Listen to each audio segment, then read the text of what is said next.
Well, welcome to the Middlesex Moments radio show. I'm Dr. Anna Wasesha, president of Middlesex Community College, and today my guests are Susan Salowitz, who's a registrar at Middlesex and has been here for decades, and Peter Galgano, who works in our new media program, but on the side is also the overseer of our Oasis Center, which is for the veterans. And we're going to dedicate this show to talking about veterans who come to Middlesex, using some of their benefits that they've earned, and what their experience is here at the college. So perhaps we could start with, let me ask Peter, veterans from what period of time?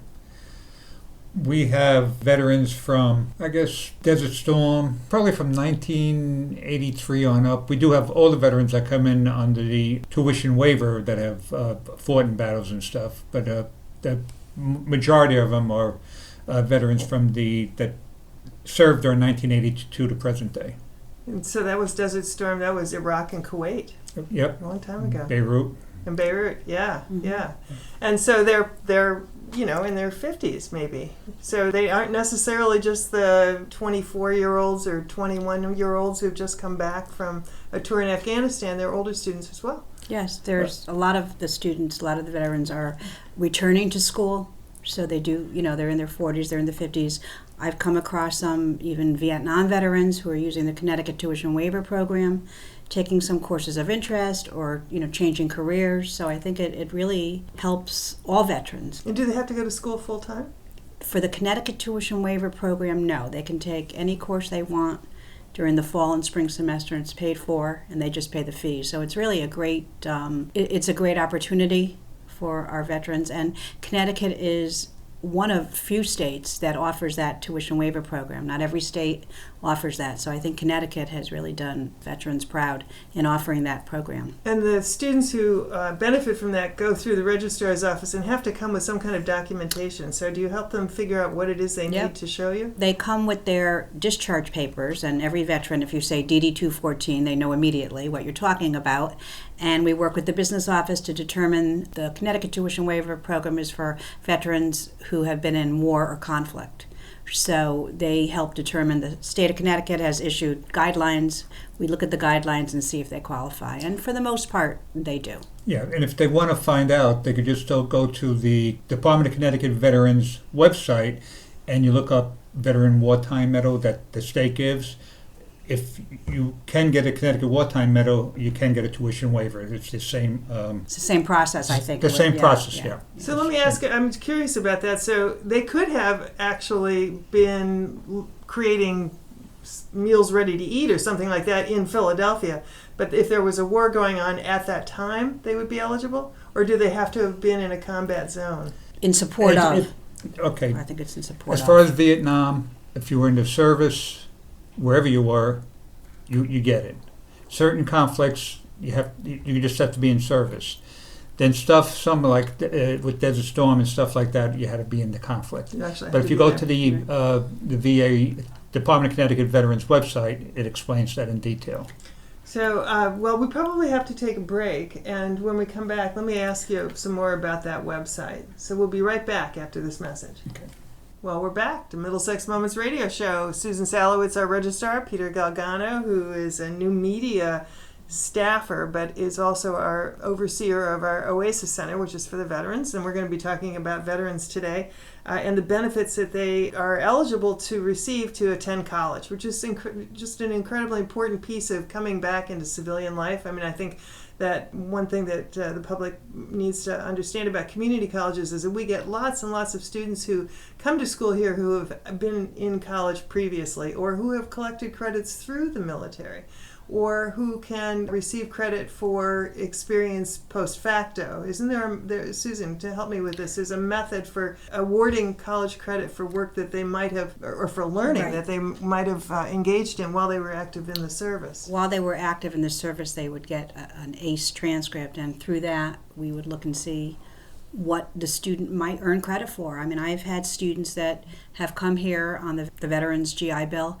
They're, say, in business administration. I've worked with our business administration individuals that coordinate that program, and they said, yep, this is equivalent. I'll give them an internship because this is what they did in the service. So I think everything that's done in the service for these students is valuable, and a lot of our veterans don't realize that they can get credit. Yeah, it translates into college credit, and that's puts them on the fast track to earn their degree, and I think it's a great opportunity. And our faculty are very good at working with the veterans, reviewing those transcripts with us, and trying to give the most credit that we can. Good.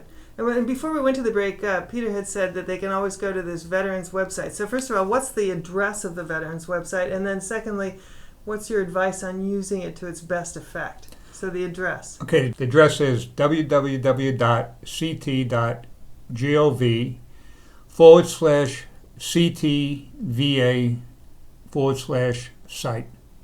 Or you could just Google Department of Connecticut Veteran Affairs and it'll pop right up. That might be even easier. Yes. And once you get to that site, what's your advice on how to use it to its best effect?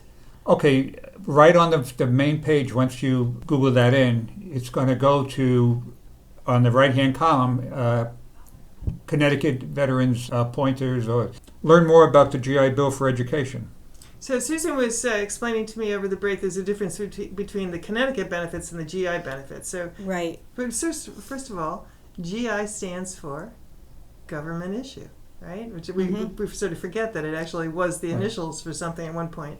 So now, what's the difference between the GI? difference between the tuition waiver, Connecticut tuition waiver that we were just talking about, is something the state of Connecticut has done for its veterans. The federal programs are what we commonly call the GI Bill. And there's many different GI bills. The one we deal with the most these days it's called Chapter 33, post 9/11. Anyone who served after 9/11.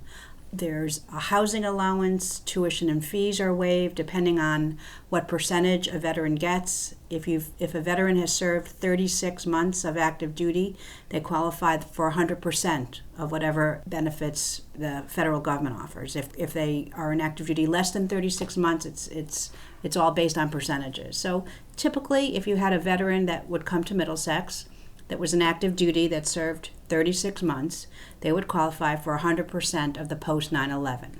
What that translates to is their tuition fees are paid directly from the federal government right to the college. So they're not laying out any money for tuition and fees. They get a $500 if they're going full-time. This is all based on full-time enrollment. They get a $500 stipend for book money for the fall and a $500 stipend in the spring for book money, again, if they qualify at the 100%. And I think the most important is they get a housing allowance. Our housing allowance is very high in terms of the region that we are located in. And so a veteran, and this is, I believe, tax-free, so a veteran could qualify for as much as $3,100 for the fall semester in terms of the housing allowance if they're post 9/11 and they get 100%. Is that a semester? That's a month. That's a month. That's per month. That per month. Is a very generous benefit. Very generous, deserved by every veteran who has served, and I think it's a wonderful benefit that they can get. And again, you don't have to be full time. You have to have at least 7 credits, and then it's a percentage of that. So if you have 9 credits, you're going to get 3/4 of those benefits.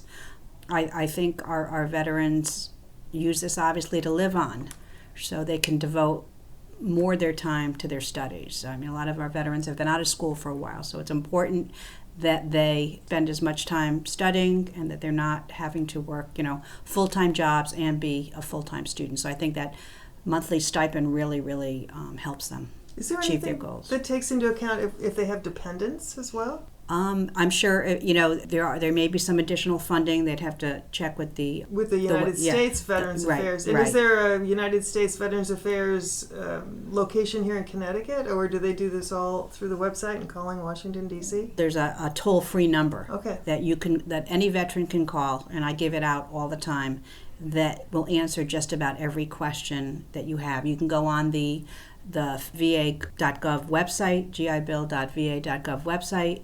Maneuver around there. They have frequently asked questions. So there's a lot of ways veterans can, find out more information. I think, personally speaking, I've been doing this for 35 years. The best for me is to call up your community college talk to the Veterans Affairs person at the college and get that personal touch. And I think that sometimes you can maneuver around as many websites as you want, but I think that personal touch is critical. I think the veteran needs to know that it's a safe environment to come to, that there's support services, and you don't always get that from a website. You get that from a personal contact. And that's what Peter and I try to do collectively with each other. I do the veteran certifying, so I review the GI Bill. Peter does a lot of the support. So together, I think the veteran is in good hands, and I think feels comfortable coming to this college. It's very military friendly, and I think can the veteran study anything that he or she might want to study, or are there limits on what they can take? They need to be in a degree program. So we have well over 30 degree programs, so there's a lot to choose from. They do have to take courses that fit that program. But and once those programs actually, most of them anymore all are what we call articulated with the four-year institutions. So if they want to go on to earn a baccalaureate degree, they could. They could and transfer their benefits. And their benefits would continue through. They don't even really need to reapply for the post 9/11. They go to the Central or whatever four-year institution they want. They fill out a one-page, or they go online and do one page, and they just transfer their GI Bill. That's just one GI Bill. We have Voc Rehab, which is through Newington, VA, where a student has to have a certain disability. I believe it's 10%, and it's similar with a few extra benefits. We have other educational benefits. A child whose parents is maybe 100% disabled from a service-connected injury or has passed away from a service-connected injury can get benefits based on their parents. We also have something new. It's not that new. It's for the last couple of years. It's called the Fry Scholarship. We have someone studying at Middlesex whose husband passed away, was killed during military action, and gets his full benefits. FRY? FRYE. And that is for spouse or a child. Initially it was just for a child, and then they extended it the last couple of years to a spouse.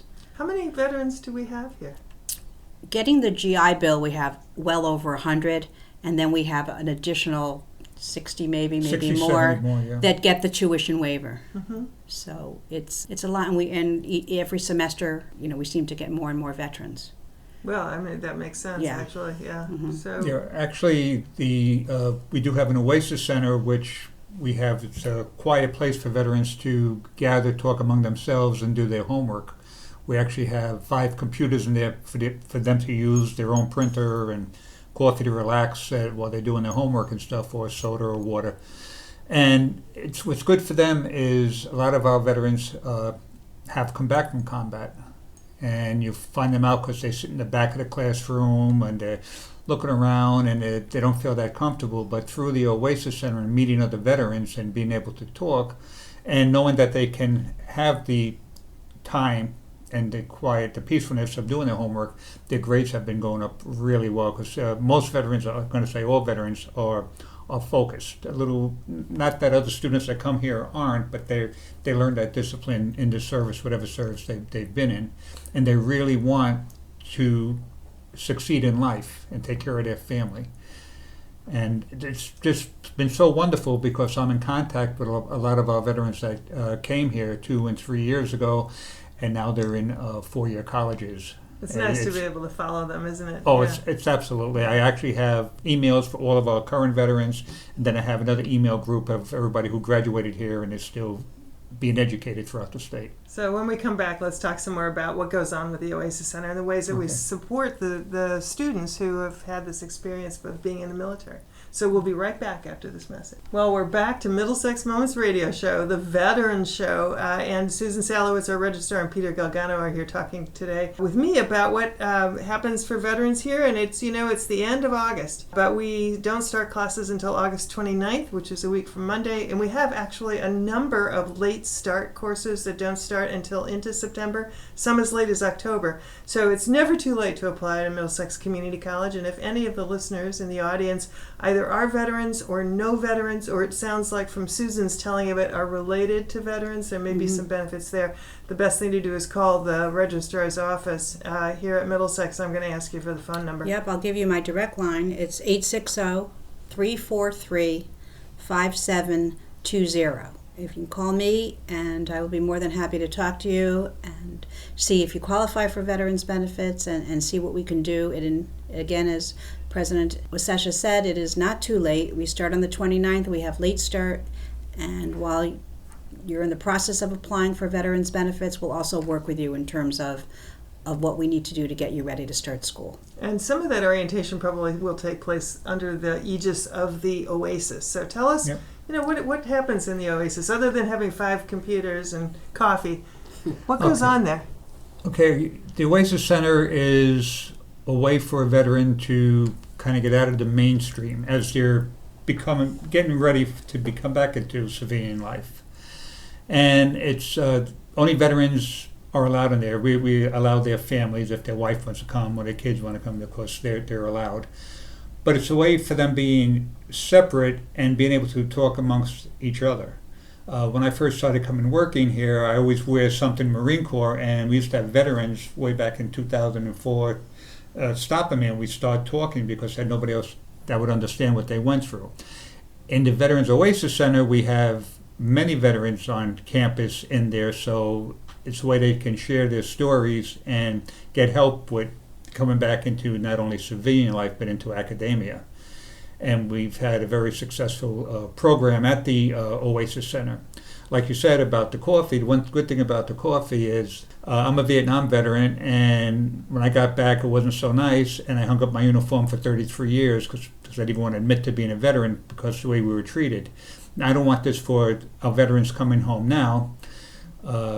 Actually, I went to 2003, I went to a Veterans Day parade, joined the Marine Corps League for the first time, and people started cheering. Since then now, I got so happy I belong to everything. But that made me so happy, what's it going to do if all our veterans get a welcoming like that? And a thank you for their service. So the Oasis Center does that in a warm, welcoming way, and they have the camaraderie of all the other veterans. We also have a veterans club in the Oasis Center, and our theme is Veterans Helping Veterans. And every year, because some veterans have problems at home, things pop up, we do fundraisers. We have a hot dog sale once, sometimes twice a year. At the beginning of the Christmas season in Middletown, they have Holiday on Main the day after Thanksgiving, and we sell hot chocolate and cider. And we opened an account here with the foundation at Middlesex Community College, and we already have up to $4,800 in there. And what that is okay, you lose your job, something happens to your car, your wife gets hurt. If you have a reason and you're thinking about, well, I have to stop classes because I got to get another job, or whatever the situation is, we help you take care of your situations. We had one veteran, I won't mention no name. He had I think it was his father. Yeah, his father passed away. His mother came in to live with him, and then his oil burner went. We were able to raise enough money. Well, first we found a contractor that would do the work. We raised enough money to pay for this oil burner, so we didn't have to drop classes just to get another job for it. We had another couple that went in hard, got in hard times, started living in their car because they wanted to stay going to college. We were able to get them a couple of weeks at the Y, pay their first month's rent, make sure that they were in a position where they could continue it, and they did, and they're still going to class today. Matter of fact, one of them's going to be graduating next spring. So you're talking about that makes me want to say to listeners as well that if anyone wants to donate to that fund, all they need to do is go onto the college website, which is mxcc.edu, look for the foundation on the header, and go in there, and there are certainly ways to dedicate funds for certain purposes, and one of them might be to support the veterans who are in school here. And that's so great about what the foundation's doing for us. Normally, when you have a fund, you have to pay out for this reason. What they're allowing me to do, what the Veterans Club to do, is to take all the information in and then decide whether it's okay for them to have this fund or not. Plus a scholarship fund too. That's where we want to eventually bring it into. At the very least, help them with books or more. It's all about veterans, helping veterans, and every summer it's getting bigger and bigger, but I invite all the veterans out to my house and we have a barbecue, and all I ask them is what them and their wives or their kids like to drink and eat, and that's it. And we have a great time. You've mentioned wives several times, so I'm going to have to just ask you, are there also husbands? Do we have women veterans who Yes, enroll we here? do. We actually Yes, we have do. quite a few women veterans, and they're invited, and their husbands are invited. Of course. And they may have separate issues that are, driven by the fact that they're a female and they had that combat experience or they were overseas, and you help them. So I think you should explain that to the listeners also. You help them get back into the resources that the VA offers. I know this to be a fact, so why don't you talk a little bit about that? Okay, well, a lot of times there's Susan who really helps them with their educational benefits and stuff like that. If there's their studies, a little bit I work with them and their teachers. But more importantly is sometimes the VA gets so crowded and so overwhelmed they deny the benefits that I don't take them right away. I don't stand for that. I call up the VA, I try to correct it, and at least 2-3 times a week and almost every Saturday I'm at the VA with a special appointment. It's something, again, from my heart, and actually everybody at this college, President Wasesha, really included on the top of that list, really care about the veterans, want to thank them, and want to help them as much as they can because of what they've done and worked for the freedoms that we have today. Yeah, we could actually end on that note because that's so incredibly important. But we got a few minutes left. So I'm going to turn back to Susan, our registrar, and ask her for her last thoughts on this topic. I just wanted to say Peter's being modest. I think what you get if you're a veteran when you come to Middlesex Community College, you get an advocate in Peter Galgano that is unbelievable. His connections, his desire to help the veterans. So I think you get fabulous instructors, you get a fabulous administration, you get staff that are caring and dedicated, but you do get in Peter an advocate that is, his reach is very, very far. I'll just say that. So I mean, you just don't get an educational facility that's going to help you get your veterans benefits. You're going to get someone who goes above and beyond. So I think, that Middlesex we've been military friendly for many, many years. That designation, and I think there's a reason for that. That's good to hear. I wasn't going to say this, but because I like to be modest and not talk, but it's important I was told it's important for veterans to know this. Just 2-3 months ago, I was appointed by the Sean Conley, the Connecticut State Veterans Commissioner, to the Board of Trustees. And being on the Board of Trustees, we kind of outline and look at what's happening with the veterans and their benefits and their needs. And the Board of Trustees sit down, we discuss it, and we go to the Veterans Commissioner, and he actually does what we come up with. So I ask every veteran, you have any problem whatsoever, to come speak to me. Let's take care of it. If it's a bigger issue, even on the federal end, we'd start taking care of it right from here. Right, so there's no mountain too high. Right. No mountain too high. That's wonderful. All right, so now as we finish off this program, let's just remind people that we are still admitting students. Welcome veterans. We're a veterans-friendly institution.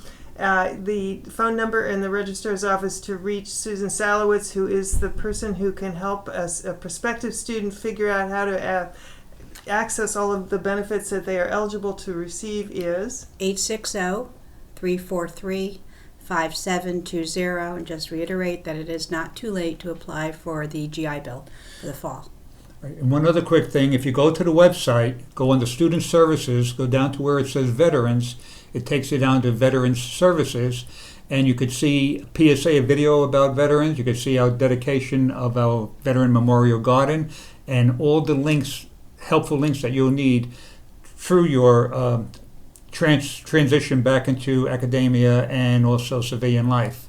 We have it all on the website. And the Oasis Center is located in Chapman Hall, which is our library, and it's essentially a drop-in center. It's the doors open, and if perhaps somebody's thinking about going back to college but would kind of like to check out the experience of other veterans who have gone back to college, might they just go? They could just walk in, or they could call me. My phone number, emails on the website, and I'll take them on a special personal tour. Of the whole campus, whatever. But the Oasis Center, I like to get. Just Friday, I had a veteran and his wife and mother-in-law come in, and they were so impressed. They really liked it, and they felt the relaxation and the caring right away as soon as they came in. Good. I'm glad to hear that. So, and my guess is you might take them on a special tour of the Center for New Media as well. Oh, absolutely. Which we definitely want to always remind our listeners. We have the most remarkable studio and laboratory facilities available for our students to learn about this whole world, which started back in the days of radio, moved into television, cable, and then what? And then the internet and the World Wide Web and social media, and we teach everybody how to use those communication streams to the best effect. So I want to thank Susan Salowitz, our registrar, Peter Galgano, our Oasis counselor and advisor, and for being on the show today, and thank all of you in the listening audience for being with us for this last half hour. If you want to find out more about Middlesex College, Community College, the very best way to do it is to go online on the World Wide Web at mxcc.edu. This is Anna Wasesha wishing you all a very good day.